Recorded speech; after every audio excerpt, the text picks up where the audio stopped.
Do you secretly wish that you had some Chinese blood to be more business-minded? Is being Chinoy really an advantage when it comes to business success? Is it even true that they are that good in business?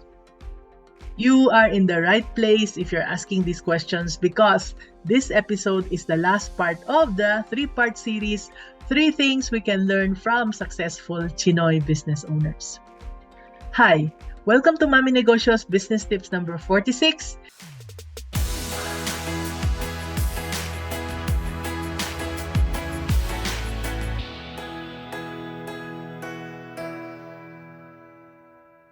And so far, we have differentiated between Chinese and Chinoys. I also said that two of my two grandfathers as well as my husband's grandfathers were both Chinese because they were born in China and were Chinese nationals.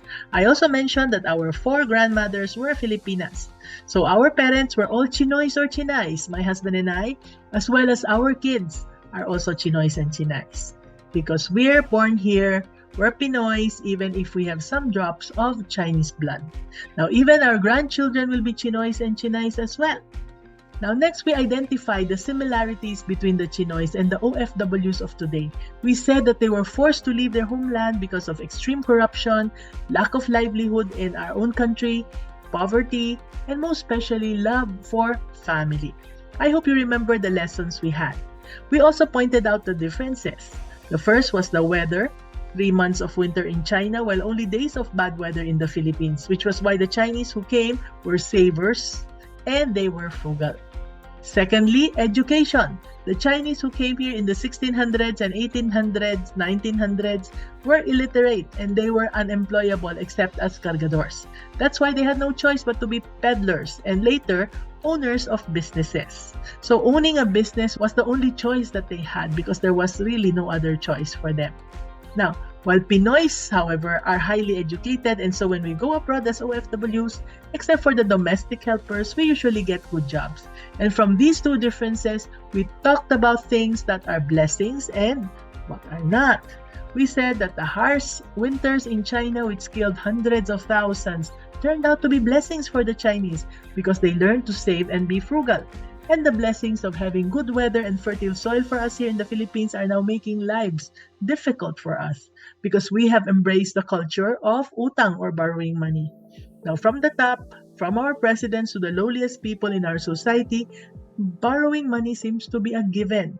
Since we Pinoys and the Chinese who came here have similar situations, but what was different were the lessons that we could adopt, then we identified 2 major lessons that we can learn from them. The first is the habit of saving and frugality, and the second is modeling business over employment for our kids. Okay? In today's episode, we have 1 remaining lesson left to learn, and I'd like to tell you of another story of how we started our business. If you heard my story, you'd know that I started my business with 0 capital. I was a teacher, and because my husband was unemployed, I decided to have a sideline. I started asking my co-teachers what I can sell to them. They asked me to sell them rice, eggs, small appliances, and jewelry. Now, since we were living hand-to-mouth, then we were both employees. When we started, I decided to approach my friends and relatives. I asked them if I can be their reseller and if they can sell to me on consignment. Now, this means that I'll only pay them after I collect my payments from my customers. And I found relatives and friends who were willing to supply products to me. We call this consignment. Nobody, not even 1 person, refused me. Are you wondering why? Well, it's because they knew my father who was a school teacher and they knew that my father was an honest man. They also knew my husband's Chinese grandfather and his Chinoy son, who is my father-in-law, and they both had the reputation of being honest people. Even as children, my Chinoy father would always hammer it into our heads to be honest and trustworthy, to live within our means, to save, to be frugal, and not borrow money to buy things that are not necessities. He wasn't religious. He was just a man of principles, and he taught us to guard our reputation really, really well. He said he does not have much to leave us, but his good name is what he can leave behind. And that good name is very precious to us.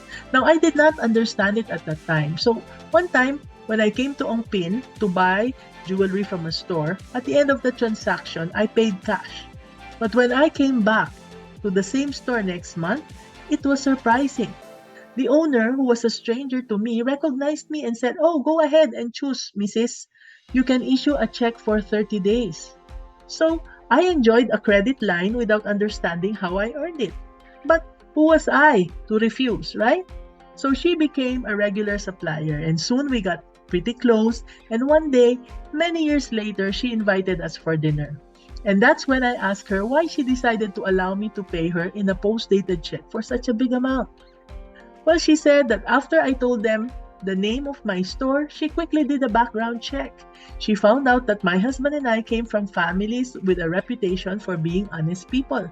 So I asked, "But you're in Manila. How could you do a background check of people in Zamboanga?" And she said, "It's easy. We can do it through the network of our bank managers, or through the family associations, or through the Chamber of Commerce and other associations." Remember, there were no Facebook and cell phones then. Even then, it was easy to trace dishonest people. And now, it's much easier to do it. When we were also in debt and we needed to borrow more money, there were people who were always willing to lend us money. Again, this is because of the good name that our Chinese grandfathers left us, and the Chinoy parents who carried on the value of trustworthiness and honesty. Okay?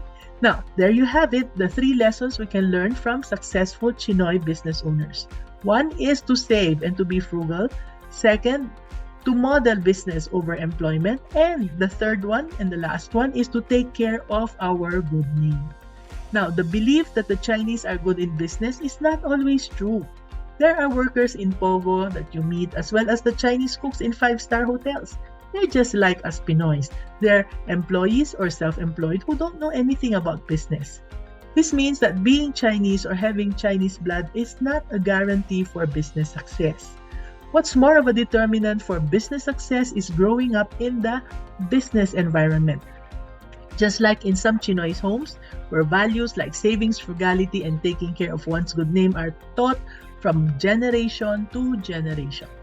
So now, do you see that even if you are not a Chinoy, as long as you do these 3 things and apply these 3 lessons, you have equal chances of success as any Chinoy out there? I hope you learned something from the long history lesson on this 3-part topic. Was that helpful? I hope you learned also something new about how to train your children in today's episode. And if you did, please make sure to subscribe and share this with a fellow aspiring entrepreneur. And join our communities by clicking the links below to learn more. This is Mami N, your Mami Negosyo, saying, be business-minded. So, see you in the next video.